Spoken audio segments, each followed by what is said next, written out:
The soft hiss of the espresso machine was the only sound Clara allowed herself to make, a gentle counterpoint to the storm brewing in her own chest. At 22, she was a graduate student by day, a student of forgotten histories and whispered memories. By night, she donned the starched black apron of a waitress at the Obsidian, a cathedral of modern cuisine, where the city's gods of finance came to feast. Her life was a precarious balance beam, stretched over a canyon of student loans and the ever-increasing costs of her grandmother's memory care facility. Tonight, the beam wobbled. She had been assigned the corner table, a secluded throne of black leather and polished steel, known simply as the Perch. Its occupant was Alistair Finch, a man whose name was a synonym for power, a titan of industry so reclusive he was practically a myth. His face, familiar from the rare, grainy photos in business journals, was all sharp angles and deep-set eyes the color of a frozen lake. He hadn't looked up from the portfolio of documents spread before him since he'd arrived.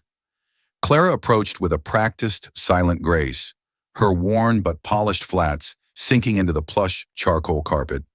She held a single demi-tasse cup of coffee on a small silver tray, the steam rising in a delicate plume. As she leaned in to place it on the table, a movement precise and rehearsed 1,000 times, the cuff of her crisp white shirt slid back an inch, revealing the worn leather band on her wrist. From it dangled a single, heavy silver charm. It was an odd thing, not a heart or a star, but a meticulously crafted mourning dove, its head bent as if weeping, a tiny, almost invisible sapphire clutched in its beak. Alistair Finch's head snapped up. The pen in his hand froze mid-signature, his gaze glacial and dismissive, just a moment before, fixed on her wrist with a violent, shocking intensity. The documents were forgotten. The restaurant, with its hushed reverence, ceased to exist. A sound tore from his throat, a raw, ragged whisper that cut through the expensive silence like a shard of glass. "Where?" he growled, his voice a low tremor of thunder. "Did you get that bracelet?" The Obsidian was a different galaxy from Clara's world. Her days were spent in dusty university archives, her fingers tracing the faded ink of forgotten letters, her ears tuned to the frail voices of the elderly as she collected their oral histories for her thesis. She believed that every object, every person, held a story waiting to be excavated. By night, she translated French menu items and navigated the subtle, brutal hierarchy of a world where a single tip could mean the difference between paying the electric bill on time or sitting in the dark. Her grandmother Maeve was the anchor of her life and its greatest sorrow. Maeve lived now in the hazy, shifting landscape of dementia, her memories a collection of beautiful, broken fragments. The bracelet had been Maeve's, a gift to Clara on her 16th birthday. "It was given to me by a lady with sad eyes," Maeve had said in a moment of startling clarity. "A promise to protect the little dove. You keep it safe, Clara love. Promises matter." Clara had cherished it, the one tangible link to a past her grandmother could no longer fully articulate. Tonight, that link had become a lightning rod. The VVIP booking for Alistair Finch had sent a current of dread through the staff. Her manager, a perpetually panicked man named Gerald, had drilled her relentlessly. "He wants coffee black at precisely 9:15. Do not speak unless spoken to. Do not make eye contact. You are a ghost, Sterling, a coffee-delivering phantom. Got it?" She had nodded, her stomach a cold, tight knot. She'd approached the table with the quiet confidence she had learned to fake, a necessary armor in this world. Alistair Finch was even more formidable in person. The suit was bespoke, the silver at his temples looked like it had been spun from moonlight, and his face was a mask of bored, absolute authority. She had done everything right, the silent approach, the precise placement of the cup. It was the accidental slide of her cuff, a fractional error that had shattered the carefully constructed piece. His question wasn't an inquiry, it was an indictment. Her professional smile dissolved. She straightened up, startled to find his frozen lake eyes locked on the charm. The cold indifference was gone, replaced by a storm of emotion she couldn't decipher. Shock, disbelief, and a deep, ancient pain that seemed to draw all the warmth from the air around them. His voice, when it came again, was louder, sharper, laced with a command that brooked no argument. "The bracelet, on your wrist, answer me, now!" He was pushing himself up from the table, his tall frame uncoiling, suddenly seeming to fill the entire space. Heads were turning. The low murmur of the restaurant was faltering. Clara's hand instinctively went to her wrist, her fingers closing over the cool, familiar silver of the dove. I'm sorry, sir," she stammered, her training, her composure, everything evaporating under his searing gaze. "Don't be sorry. Be honest," he bit out, a finger, long and accusatory, pointing at her wrist. "That charm, the mourning dove with the sapphire, where did you get it?" "It was a gift," she managed, her own voice a faint echo in the cavernous room. "From my grandmother. I've had it for years." Finch's eyes narrowed, the raw emotion hardening into a dangerous suspicion. "Your grandmother? Who is your grandmother? Did she work for my family? For me?" "No, sir, I don't believe so. Her name is Maeve Collins. She was a nurse," Clara said, a flush of defiant heat crawling up her neck. This was a nightmare. She was a ghost who had suddenly materialized, and now she was the center of a scene being orchestrated by one of the most powerful men in the country. Gerald was already gliding towards them, his face the color of spoiled milk. "A nurse," Finch repeated, the words tasting like ash in his mouth. He shook his head, a gesture of violent negation. "Impossible." He studied her face then, a forensic examination, searching for a tell, a flicker of deceit. "Sir, is there a problem?" Gerald asked, arriving at the table, his voice a strained symphony of panic and deference. Alistair Finch ignored him as if he were a piece of furniture. His eyes, burning with an intensity that felt like a physical weight, remained fixed on Clara. He spoke, and his words, though low, carried the force of a tectonic shift, cracking the very foundations of Clara's carefully managed world. "That bracelet," he said, his voice fracturing under the weight of a grief she could not comprehend, "was on my daughter's wrist the day she was stolen from me, 25 years ago." The silence that descended upon the obsidian was absolute. It was a heavy, suffocating blanket that smothered the clink of silverware and the hum of conversation. In that instant, Clara was no longer a waitress. She was an accomplice, a suspect, a keeper of stolen property, standing accused in the court of a billionaire's loss. The small silver dove on her wrist suddenly felt as heavy as a millstone, threatening to drag her down into the abyss. Gerald's office was a cramped, airless box that smelled of burnt coffee and failure. It felt less like an office and more like an interrogation room, a feeling amplified by the two men seated opposite Clara. Alistair Finch had dismissed Gerald with a curt, cutting gesture, his power so immense that the manager had practically fled his own domain.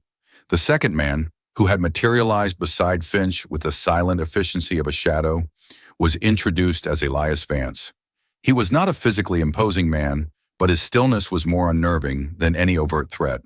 His eyes, a calm, observant gray, seemed to miss nothing. Clara sat on a hard-backed chair, her hands knotted in her lap. The bracelet was still on her wrist, its familiar weight now a source of cold, alien dread. "Let's begin again, Miss Sterling, is it?" Alistair said. The raw, guttural emotion from the dining room was gone, replaced by a voice clipped, precise, and infinitely more dangerous. "You allege that your grandmother, Maeve Collins, gave you this bracelet?" "She did," Clara insisted, her voice gaining a sliver of strength from the truth of the statement. "For my 16th birthday, she said it was important. A promise." "A promise," Alistair repeated, the word dripping with scorn. "And where is this grandmother now?" It was Elias Vance who asked, his tone neutral, almost gentle, which was somehow more disquieting. Clara swallowed, the sound loud in the small room. "She's in a memory care facility. The Willows. She has dementia." The admission felt like laying down her only shield, exposing a vulnerability to men who looked like they feasted on weakness. Alistair Finch's expression did not soften. "How very convenient," he murmured. He leaned forward, his elbows on the desk, his long fingers steepled. "I will be plain, Miss Sterling. The item you are wearing is not a copy. It is a bespoke piece, crafted by the Parisian jeweler Jean-Luc Dubois. I commissioned it for my daughter Lillian for her first birthday. There is a microscopic inscription on the inside of the clasp, a line from a poem, Mon petit oiseau, mon cœur, my little bird, my heart. I would be willing to wager my entire fortune that your bracelet bears those exact words. Clara's blood turned to ice. She had never looked that closely. It was just Graham's bracelet, a part of her own story. My daughter, Alistair continued, the icy control in his tone cracking just enough to reveal the raw wound beneath, was taken from her nursery 25 years ago. There was no ransom note, no witnesses. She and the nurse who was on duty that night vanished without a trace. The bracelet was the only thing missing from the room besides Lillian herself. He paused, letting the crushing weight of his tragedy fill every corner of the office. So you can appreciate my skepticism when a waitress appears 2.5 decades later, wearing my stolen child's bracelet, claiming it was a gift from her grandmother, a nurse who now conveniently remembers nothing. The accusation hung in the air, unspoken but suffocating. Thief, liar, grave robber. I am not a liar, Clara said, a spark of anger cutting through the fog of her fear. And my grandmother is not a thief. There has to be another explanation. I agree, Alistair said, his voice smooth as polished granite. And I intend to find it. Mr. Vance will be conducting a comprehensive background investigation into you and Maeve Collins. Every school you attended, every apartment you've rented, every dollar you've ever earned.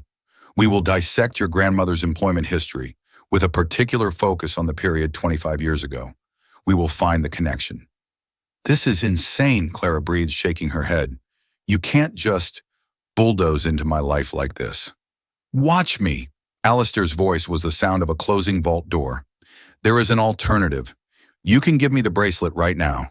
Tell me the truth, that you bought it at a pawn shop, that you found it. I don't care what the lie is, and I will be generous. A sum of money that will erase your student debt, secure the finest care for your grandmother for the rest of her life, and fund your little historical pursuits indefinitely. You walk away, and we never speak of this again. The offer was a lifeline and a fist to the gut all at once. For one dizzying, traitorous moment, Clara considered it. A life free from the constant, grinding pressure of debt. A life where she could afford more than just the basics for Maeve, where she could focus on her studies without the looming specter of eviction. It was a tempting vision of an easier world, but it would mean branding her grandmother a criminal. It would mean spitting on the one precious, tangible memory Maeve had given her from a time before the fog rolled in. It would mean betraying the woman who had raised her, loved her, and sacrificed everything for her. She looked Alistair Finch directly in his frozen eyes. The bracelet is not for sale, and you can investigate all you want. You won't find what you're looking for, because my grandmother is a good person. A flicker of something, surprise, grudging respect, crossed Alistair's face before the mask of cold authority slammed back down. He stared at her for a long, heavy moment, a predator calculating its next move. Very well, he said, finally rising to his feet. The audience was over. You will consider yourself on administrative leave from this establishment, effective immediately. He paused. With pay, he added, a gesture that was less about fairness and more about absolute control. You are not to leave the city. Mr. Vance will be in contact. He will require access to your grandmother's personal effects, any old photographs, letters, documents. You will cooperate. If you do not, I will unleash a team of lawyers upon you that will dismantle your life, piece by tedious piece, until you have nothing left but questions. Is that understood? Clara rose on legs that felt like jelly, her heart a frantic bird beating against the cage of her ribs. She was no longer in a manager's office. She was in a gilded trap, and Alistair Finch held the key. Understood, she whispered. As she stepped out of the restaurant and into the cool night air, the glittering lights of the city felt like the eyes of 1,000 hostile witnesses. Hours ago, she was an anonymous student, a face in the crowd. Now she was the central figure in a billionaire's obsessive quest. her entire identity thrown into chaos by a weeping silver dove. The Willows was a place where stories went to fade. The air smelled of lavender, potpourri, and bleach, a cloying combination meant to be soothing, but which only served to underscore the scent of slow erasure. Clara hated it. She hated the gentle, condescending tones of the staff, the relentlessly cheerful floral wallpaper, and most of all, she hated seeing the brilliant, vibrant woman who had raised her slowly untethered from her own life. Maeve was in the sunroom, meticulously folding and refolding a napkin. Her hands, once so capable, the hands of a nurse who could soothe a fevered brow or start an IV in a single, fluid motion, were now restless, always searching for a task to anchor them. "Graham?" Clara said softly, touching her shoulder. Maeve looked up, her faded blue eyes, once as sharp as a winter sky, clouded with confusion. Then a spark, a brief clearing in the fog. "Clara, love, you brought the sunshine with you." Clara's heart clenched. "Always for you, Graham." She pulled up a chair, forcing a smile that felt brittle. "How are you today?" "The linens are wrinkled," Maeve said, her focus returning to the napkin. "He won't like that. Everything has to be just so. The cold house is always so particular." It was one of her loops, a recurring fragment of a memory Clara couldn't place. She had long ago learned that pushing against the loops was like pushing against the tide. Instead, she gently took her grandmother's hand, the skin as thin and delicate as onion skin paper. "Graham, I need to ask you about something. It's important." Clara held up her wrist, the silver dove catching the afternoon light. "My bracelet. You told me it was from a lady with sad eyes. You said it was a promise." Maeve's gaze fixed on the charm. For a long, breathtaking moment, the fog seemed to part. Her brow furrowed, a genuine spark of cognitive effort in her eyes. "The little dove," she murmured, her thumb stroking the smooth silver. "It cried. The baby cried and the little dove cried too." Clara's breath caught. This was new. "What baby, Graham? Whose baby?"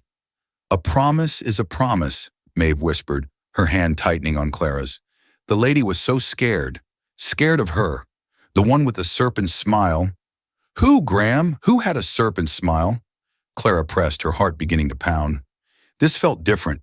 This felt like a real memory, fighting its way to the surface. But the connection frayed. The moment was lost. Maeve pulled her hand back and began smoothing the napkin again, her expression agitated. "The car is waiting. We have to be quick. Before he gets back. Before she sees. We have to keep the little dove safe." The conversation, if it could be called that, was over. Clara stayed for another hour, talking about her classes, reading from a book of poetry Maeve had once loved, hoping for another flash of lightning in the storm of her grandmother's mind. But it never came. She left the Willows with a chilling sense of purpose. The cold house, the crying dove, a promise, the serpent's smile. These weren't just the ramblings of a failing mind. They were clues. They were pieces of a story her grandmother could no longer tell.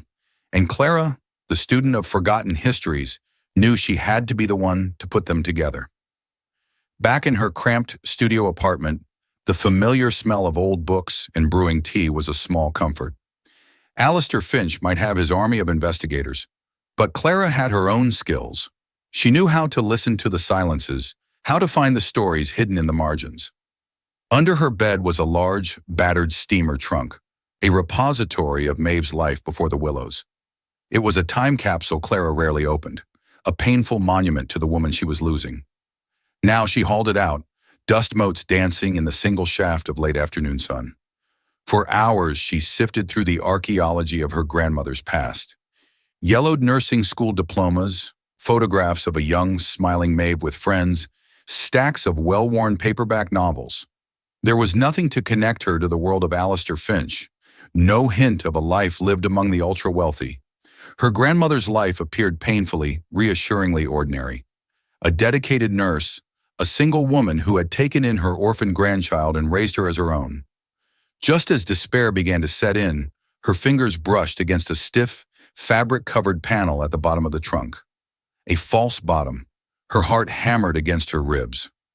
Prying it open, she found not a treasure, but a small, plain cardboard box tied with faded string.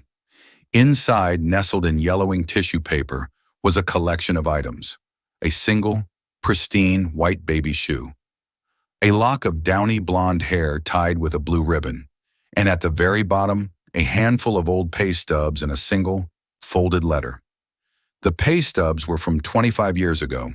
The employer was not a hospital, but a private entity. The Finch Estate, Northwood Manor. The cold house. Clara's hands trembled as she unfolded the letter. The paper was brittle, the handwriting elegant but strained. My dearest Maeve, it began. If you are reading this, then the worst has happened.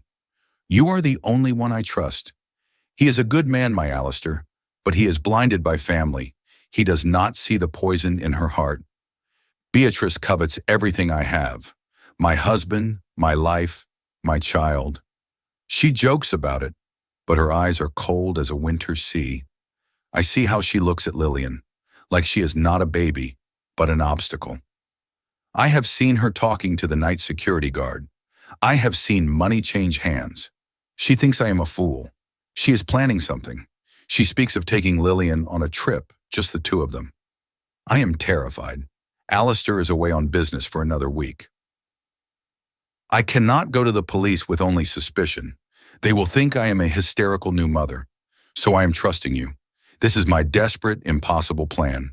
The money in the envelope is all the cash I could get without raising alarm. There is a car waiting for you, as we discussed. If anything happens to me, if I disappear, you disappear too. You take my Lillian and you run. Raise her as your own. Love her as your own. Keep her safe from the woman with the serpent smile.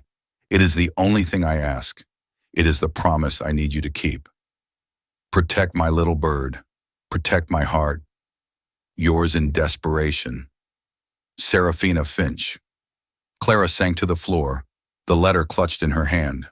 The baby shoe, the lock of hair, they belonged to Lillian Finch. The weeping dove on her wrist was not a stolen trinket. It was a desperate mother's sigil, a cry for help across a quarter of a century. Her grandmother was not a kidnapper. She was a rescuer, a woman who had honored a sacred promise, sacrificing her name, her career, her entire life to save a child from a monster hiding in plain sight. The phone buzzed on the floor beside her, a harsh modern sound in the sudden, sacred silence of the room. A blocked number. Miss Sterling, the calm, steady voice of Elias Vance said, Mr. Finch has requested your presence. A car is on its way. Alistair Finch's office was a shrine to control. Perched 60 stories above the city, its floor-to-ceiling windows displayed Manhattan as a conquered map. But for days, Alistair had seen none of it. He'd been staring at a single, high-resolution photo on his monitor. Clara Sterling, serving coffee. The weeping dove stark against her skin. Hope was an acid, and he had spent 25 years cauterizing any part of himself that might be vulnerable to it. After Lillian vanished, he had poured a fortune into a private investigation that spanned a decade. He'd chased down charlatans and con artists, followed false leads to the ends of the earth. The search had yielded nothing but a deeper hollowing of his soul and a thicker wall around his heart.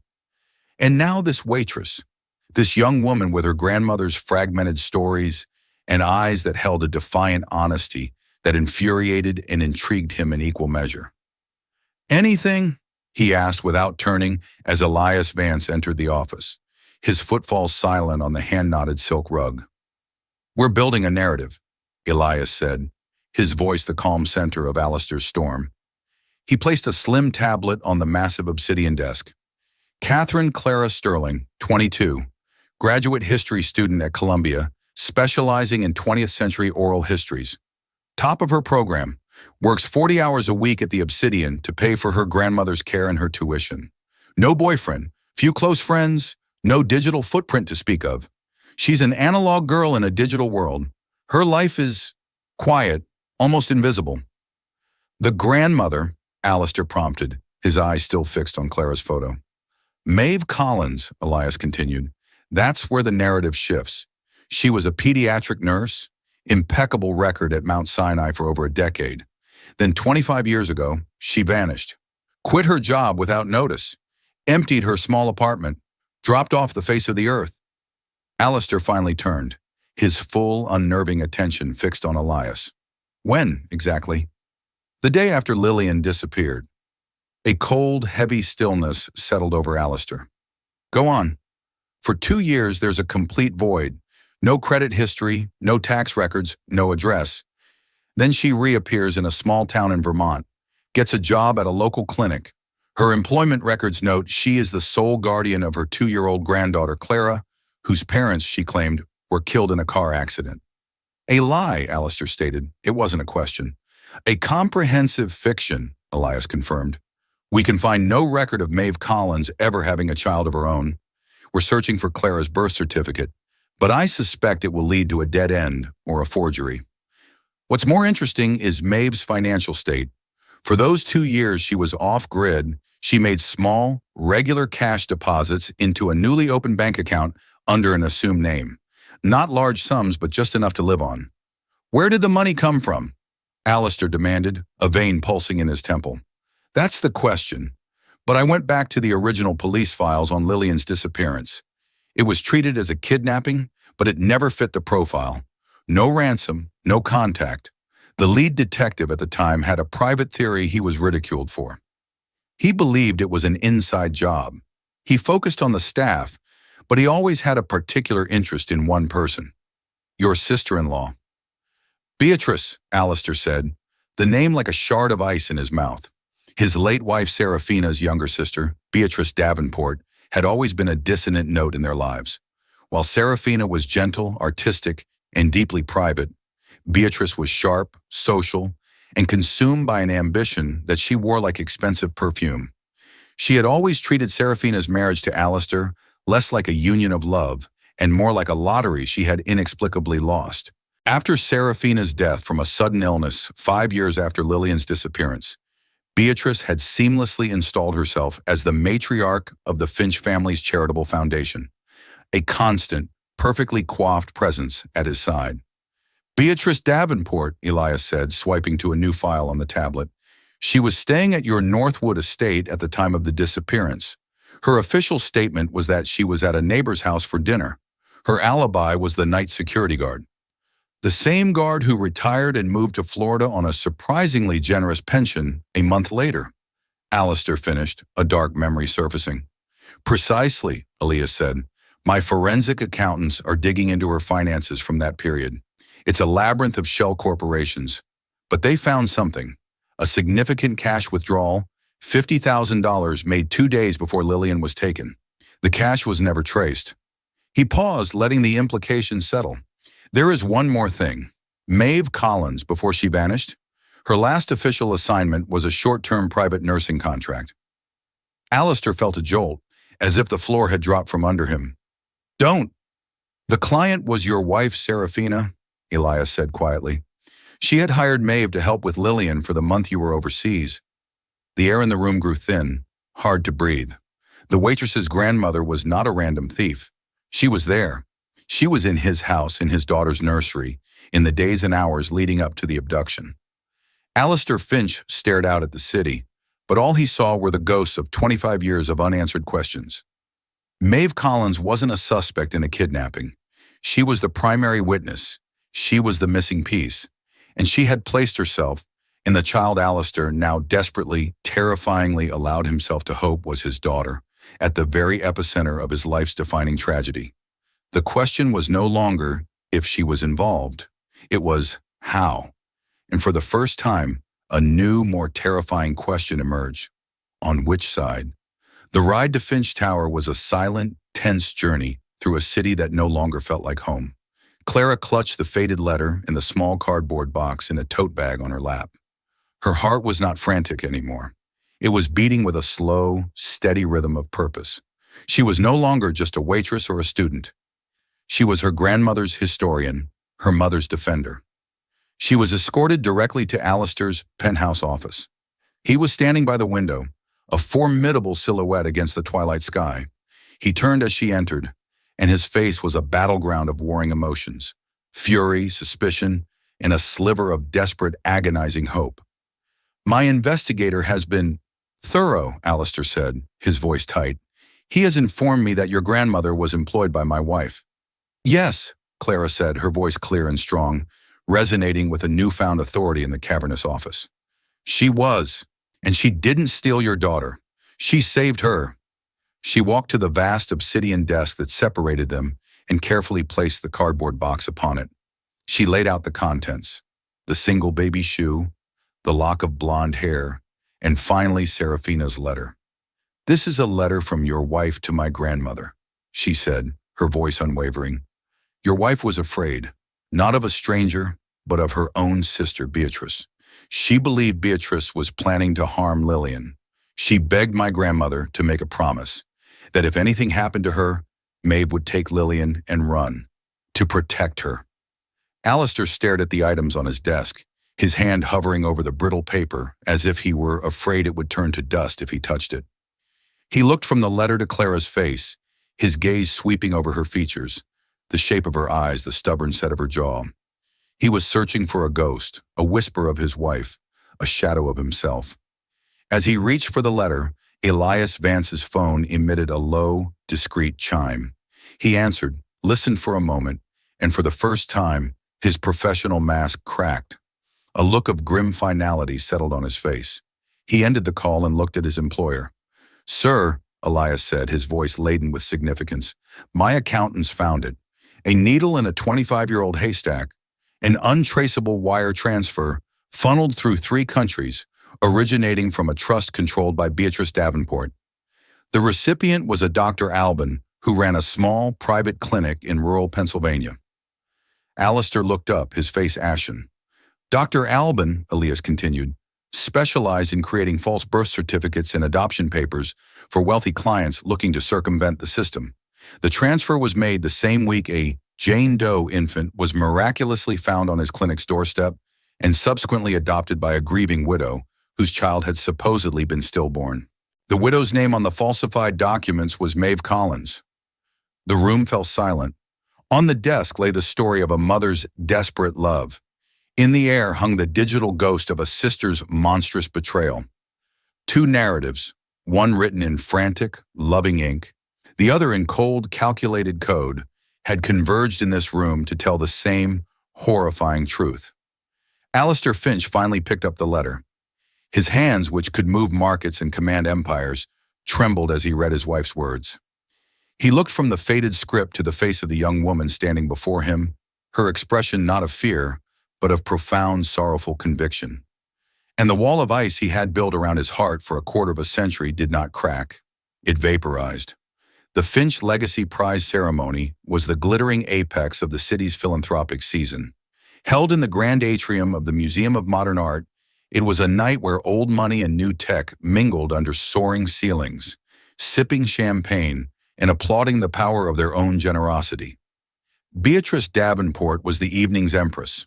In a gown of crimson silk that shimmered under the gallery lights, she moved through the crowd with the practiced grace of a monarch, accepting accolades for the foundation's work.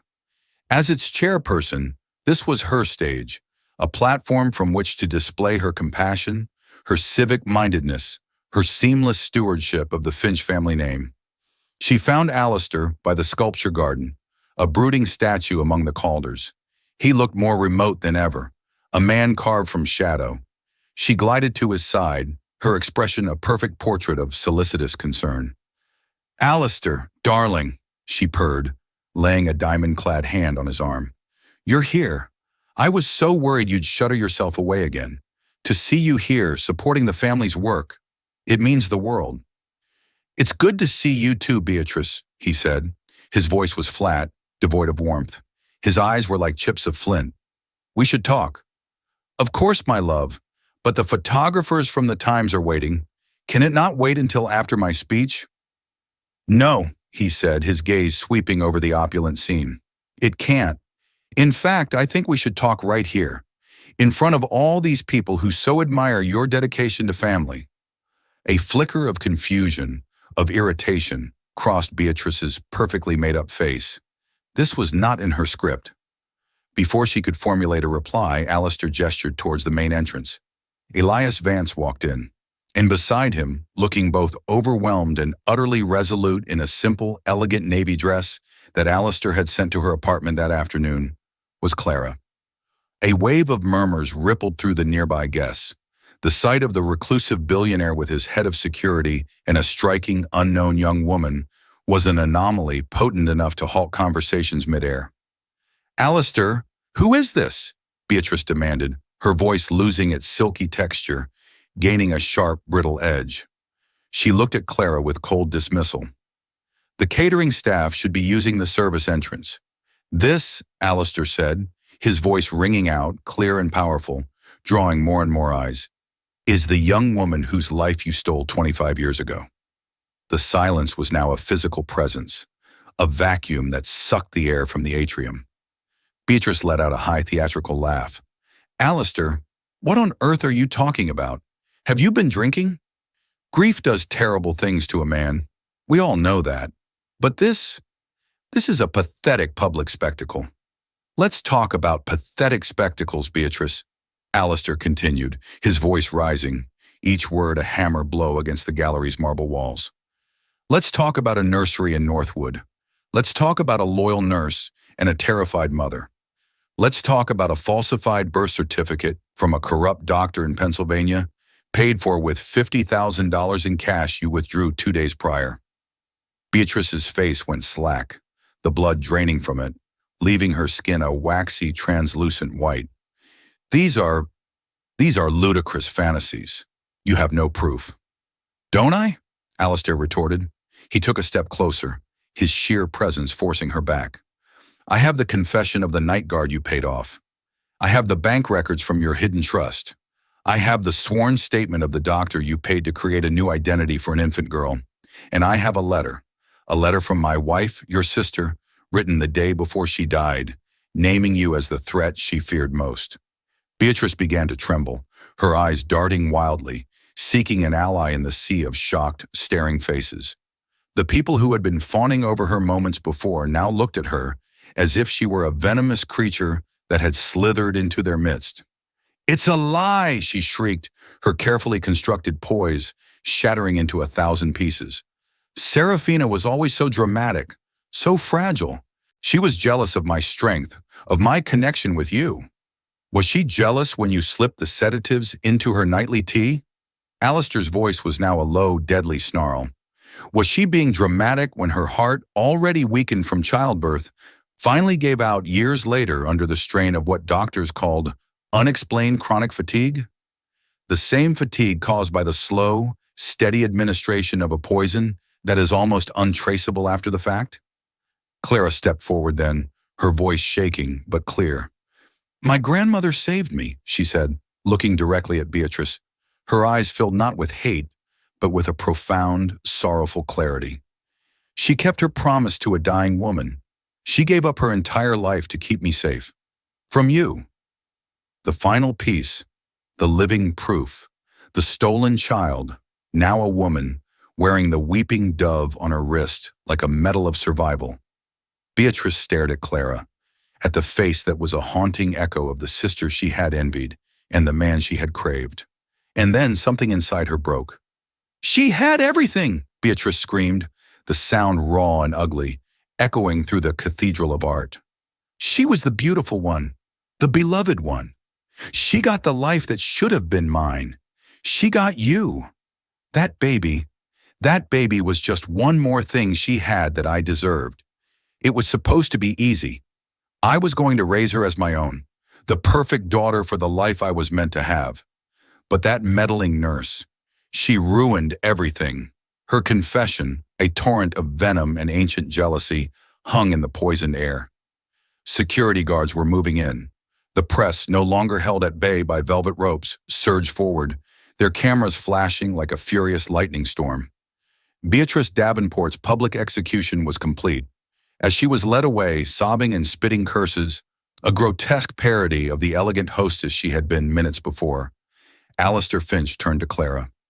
He looked at her, truly looked at her, for the first time, not as a clue or a ghost, but as his daughter, his Lillian. And there, in the center of the swirling chaos, Surrounded by the wreckage of a 25-year-old lie, he reached out and gently, tentatively, took her hand. The daughter he had hunted for, mourned for, and almost given up on, was finally home.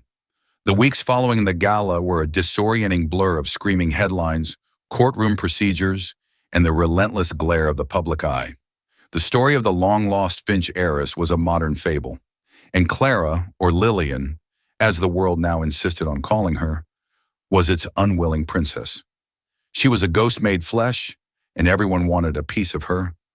The DNA test was a formality conducted in the hushed, sterile environment of a private lab.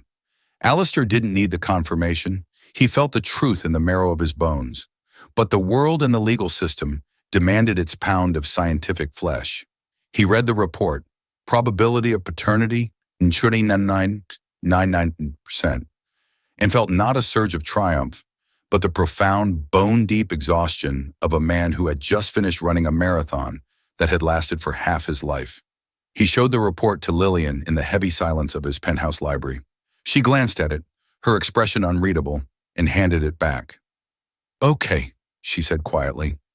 The piece of paper felt insignificant next to the searing truth of her mother's letter and the fragmented, heroic love of the grandmother who raised her. Now the truly impossible work began, building a bridge across a 25-year abyss. They were father and daughter, yet they were strangers, their lives shaped by vastly different universes. Alistair, in his grief-stunted, awkward way, tried to pave the bridge with money. He arranged a family dinner at a restaurant where the food was deconstructed into foams and essences, and the silence between them was the most substantial thing at the table. He talked about acquisitions and third-quarter projections. She stared at her plate and thought about the grilled cheese sandwiches Maeve used to make. He bought her a new wardrobe of designer clothes that felt like a costume, a luxury car she didn't know how to drive, a palatial apartment in his building with a view of a city she had only ever known from the ground up. He was trying to give her the life Beatrice had stolen, but that life wasn't hers. Her life was the smell of old paper in the archives, the weight of a book in her hands, and the heartbreaking unconditional love of a woman who was slowly forgetting her name. The chasm between them seemed to widen with every well-intentioned, extravagant gesture. He felt like a failure, unable to connect with his own child. She felt like an imposter, drowning in a life that didn't fit. The breakthrough came not in a penthouse, but in the quiet, lavender-scented hallway of the Willows. They drove there in his Maybach, the silence between them for once not empty, but thick with a shared, unspoken dread. How could he possibly face the woman who had succeeded where he had failed, who had protected his daughter at the cost of her own life? How could she explain a truth so monumental to a mind that could no longer hold on to the simplest of facts? They found Maeve in the sunroom, looking out at the garden. Lillian knelt by her wheelchair and took her hand. "Graham," she said softly, "I brought someone I want you to meet." Maeve looked up, her gaze drifting past Lillian to the tall, imposing man standing hesitantly in the doorway. A long, silent moment stretched. The fog in Maeve's mind seemed to part, her pale blue eyes focusing with an astonishing, piercing clarity. She looked at Alistair, truly looked at him, her eyes tracing the lines of his face, the silver at his temples, the color of his eyes. "You," she whispered, her voice a dry rustle of leaves. "You have her eyes, my lady's sad, kind eyes." The mention of Seraphina, so simple and direct, struck Alistair like a physical blow. He had prepared speeches of gratitude and apology, but they all dissolved. He took a step forward, his own eyes suddenly blurred. "Yes, Maeve?" he managed, his voice thick with an emotion he hadn't allowed himself to feel in decades. "I'm Alistair, Lillian's father." A slow, serene smile spread across Maeve's face, a look of profound peace. "My little dove," she murmured, her gaze shifting to Lillian. "I kept my promise. I kept you safe." She reached out a trembling hand and touched Lillian's cheek. The promise is kept. It was as if a great heavy burden she had carried in the deepest recesses of her memory had finally been lifted. She gave Alistair one last long look. "She was a good woman, your Seraphina. She loved you both so very much." Then, as quickly as it had come, the lucidity faded. The fog rolled back in, and she began to fret over a loose thread on her cardigan, lost once more in the shifting currents of her own world. The first hour of the drive back was silent. Finally, Alistair spoke, his voice raw. I spent 25 years hating the world for what it took from me. I built an empire as a fortress against my own grief. And I never once imagined, never once allowed myself to hope that someone was spending those same years just loving her, protecting her. She gave up everything for a promise to my wife. He turned to her, his face a mask of awe and shame. What your grandmother did, it's the most courageous thing I've ever known. She's my mom, Lillian replied, her voice firm with the simple, unshakable certainty of a lifetime. She did what mothers do. She loved me. That was all I ever needed. That day, the ground shifted. Alistair stopped trying to buy back a stolen past and started clumsily to learn about the present. A few days later, he appeared unannounced at her old studio apartment, which she hadn't yet been able to abandon. He stood in his $1,000 suit amidst the clutter of books and research notes, looking utterly alien, but he didn't comment on the cramped space. He walked slowly around, looking at the photographs on her wall, the notes for her thesis pinned to a corkboard. He stopped in front of a detailed historical map she had been annotating. What is this? He asked, his voice quiet. It's for my thesis, she explained. I'm mapping the forgotten stories of one neighborhood, tracking how personal histories, the stories people tell themselves, shape the physical and social landscape over time. He nodded, not just listening, but hearing. He wasn't just looking at a map. He was looking at her. He saw the passion, the intellect, the dedication. He saw the historian Maeve had raised, not just the ghost of the baby he had lost. You have a gift, Lillian, he said, the name sounding a little less strange on his tongue. A real one. The next day, he didn't present her with a diamond bracelet. He presented her with a proposal. He wanted to fund her work, not just her thesis, but a new ambitious project under the Finch Foundation, the Maeve Collins Archives, a major initiative dedicated to preserving the oral histories of ordinary people, ensuring their stories were not lost to time. It wasn't a gift for his heiress. It was an endowment for the historian. It was a gesture that honored the woman she was not the child he had lost. One crisp autumn afternoon, he found her sitting on a bench in Central Park reading. He sat beside her, holding 2 cups of coffee from a street cart. They sat for a while in a comfortable silence, watching the city go by. I was never really Clara Sterling, she said softly, not looking up from her book. That was a name to keep me safe, and I don't know if I'll ever feel completely like Lillian Finch. That name belongs to a baby in a photograph. She closed the book and looked at him, her eyes clear and direct. I think I'm just me, somewhere in the middle. Alistair looked at her, at the determined line of her jaw, so like Seraphina's, and the fierce intelligence in her eyes, which was all his own. He saw the kindness and resilience forged in Maeve's loving care, and the scholarly soul that was uniquely hers. She wasn't a replacement for the daughter he'd lost. She was the woman his daughter had become, shaped by a different, harder, but no less loving world. Their story was not a perfect circle, ending where it began. It was a broken line, jagged with pain and loss, in that they were only now together, learning how to draw into a new, stronger shape. Me is perfect, he said, and for the first time in 25 years, a genuine smile reached his eyes. It's a wonderful place to start. Lillian smiled back, a true, unguarded smile that lit up her whole face. The past was a finished chapter, written in grief and betrayal. But sitting there on a park bench in the autumn sun, a father and a daughter, lost and found, finally began to write their future.